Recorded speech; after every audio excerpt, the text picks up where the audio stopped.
ജിജീസ് favourite വേൾഡിന്റെ വചന കേൾവിയിലേക്ക് എല്ലാവർക്കും സ്വാഗതം. പ്രതിദിന വിശുദ്ധ വേദപുസ്തക വായന 1117 ദിവസം. അപ്പോസ്തലനായ പൗലോസ് തെസ്സലോനിക്കർക്ക് എഴുതിയ 2-ാം ലേഖനം 3-ാം അധ്യായം.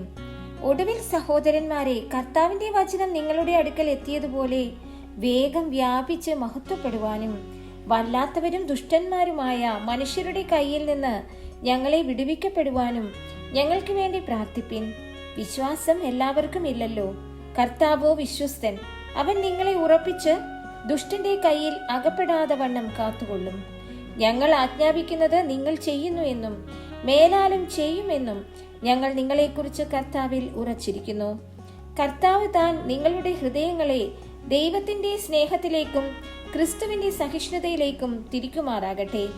സഹോദരന്മാരെ, ഞങ്ങളോട് പ്രാപിച്ച പ്രമാണം വിട്ട് ക്രമം കെട്ടു നടക്കുന്ന ഏത് സഹോദരനോടും അകന്നു കൊള്ളണമെന്ന് നമ്മുടെ കർത്താവായ യേശുക്രിസ്തുവിന്റെ നാമത്തിൽ ഞങ്ങൾ നിങ്ങളോട് ആജ്ഞാപിക്കുന്നു.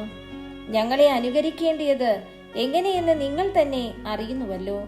ഞങ്ങൾ നിങ്ങളുടെ ഇടയിൽ ക്രമം കെട്ട് നടന്നിട്ടില്ല, ആരുടെയും ആഹാരം വെറുതെ അനുഭവിച്ചിട്ടുമില്ല.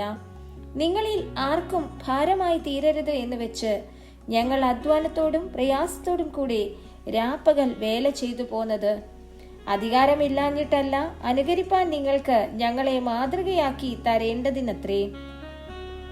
വേല ചെയ്യുവാൻ മനസ്സില്ലാത്തവൻ തിന്നുകയും അരുത് എന്ന് ഞങ്ങൾ നിങ്ങളോട് കൂടെ ഇരിക്കുമ്പോൾ തന്നെ ആജ്ഞാപിച്ചിട്ടുണ്ടല്ലോ. നിങ്ങളിൽ ചിലർ ഒട്ടും വേല ചെയ്യാതെ പരകാര്യം നോക്കി ക്രമം കെട്ട് നടക്കുന്നു എന്ന് കേൾക്കുന്നു. ഇങ്ങനെയുള്ളവരോട് സാവധാനത്തോട് വേല ചെയ്ത് അഹോവൃത്തി കഴിക്കണമെന്ന് കർത്താവായ യേശുക്രിസ്തുവിൽ ഞങ്ങൾ ആജ്ഞാപിച്ച് പ്രബോധിപ്പിക്കുന്നു. നിങ്ങളോ സഹോദരന്മാരെ, നന്മ ചെയ്യുന്നതിൽ തളർന്നു പോകരുത്. ഈ ലേഖനത്തിലുള്ള ഞങ്ങളുടെ വാക്ക് അനുസരിക്കാത്തവൻ നാണിക്കേണ്ടതിന് അവനോടുള്ള സംസർഗം വിട്ട് അവനെ വേർതിരിപ്പിൻ. എങ്കിലും ശത്രു എന്ന് വിചാരിക്കാതെ സഹോദരൻ എന്ന് വെച്ച് അവനെ ബുദ്ധി ഉപദേശിക്കുകയത്രേ വേണ്ടത്. സമാധാനത്തിന്റെ കർത്താവായവൻ താൻ നിങ്ങൾക്ക് എല്ലായ്പ്പോഴും സകലവിധത്തിലും സമാധാനം നൽകുമാറാകട്ടെ. കർത്താവ് നിങ്ങൾ എല്ലാവരോടും കൂടെ ഇരിക്കുമാറാകട്ടെ. പൗലോസായ എന്റെ കയ്യാൽ വന്ദനം. സകല ലേഖനത്തിലും ഇതുതന്നെ അടയാളം. ഇങ്ങനെ ഞാൻ എഴുതുന്നു. നമ്മുടെ കർത്താവായ യേശുക്രിസ്തുവിന്റെ കൃപ നിങ്ങൾ എല്ലാവരോടും കൂടെ ഇരിക്കുമാറാകട്ടെ.